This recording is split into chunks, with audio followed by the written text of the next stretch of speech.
Welcome and thank you for choosing this podcast. Dialogue on Shaking the Tree, Gemini. This is an audio reproduction of a real dialogue between the author of the Handbook for Humankind and the AI Gemini.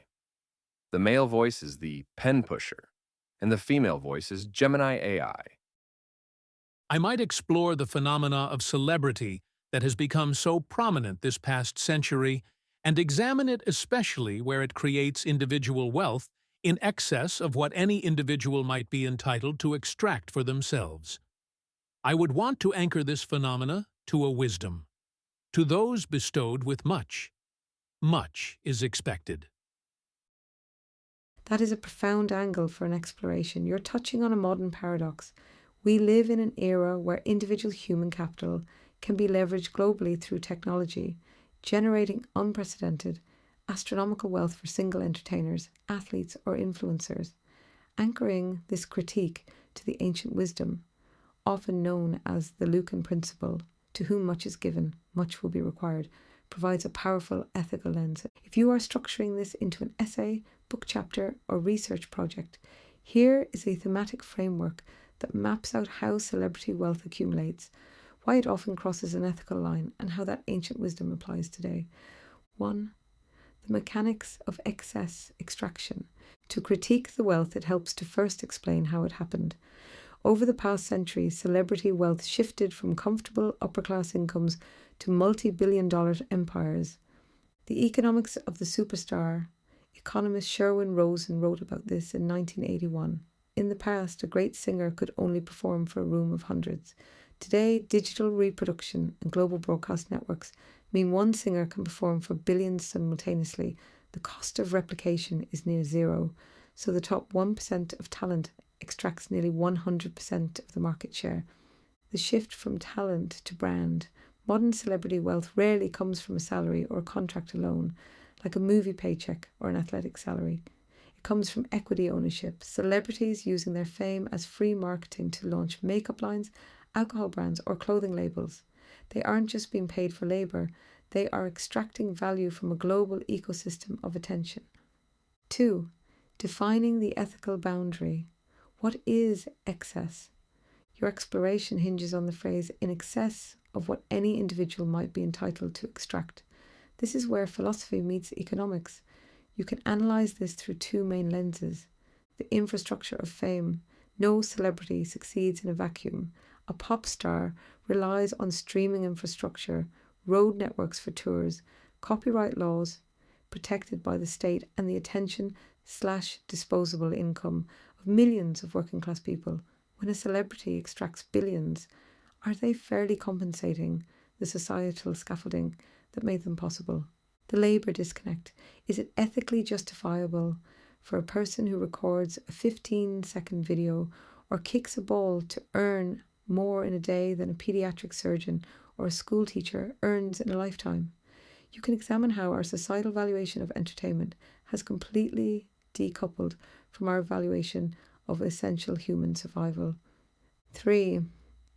Anchoring to wisdom. To whom much is given. This is the moral anchor of your thesis. The concept that privilege demands responsibility is a cornerstone of human ethics, appearing across cultures. For unto whomsoever much is given, of him shall be much required. And to whom men have committed much, of him they will ask the more. Luke 12:48. In the context of modern celebrity, you can explore how this expectation has been both fulfilled and deeply distorted. The philanthropy illusion.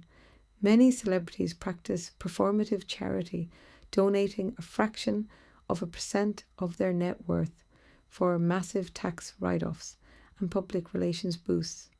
Does a $1 million donation from a billionaire celebrity actually satisfy the moral obligation of much is expected? The responsibility of influence. Wealth isn't just money, it's social capital. Celebrities hold massive sway over public health, politics, and consumerism when they use that gift of attention to peddle cryptocurrency scams, unhealthy fast food, or toxic body images. They are actively violating the wisdom principle. The true exemplars To balance your exploration, you can look at the rare exceptions. Celebrities who viewed their wealth not as personal entitlement, but as a fund to be redistributed or leveraged for systemic change, for example, Dolly Parton's literacy programs, or athletes leveraging their platform for systemic civil rights changes. Potential angles for your writing. Depending on where you want to take this, you could look at specific case studies. The billionaire cosmetics/fashion. Wave how the monetization of pure attention, fame for being famous, creates wealth entirely detached from traditional productivity.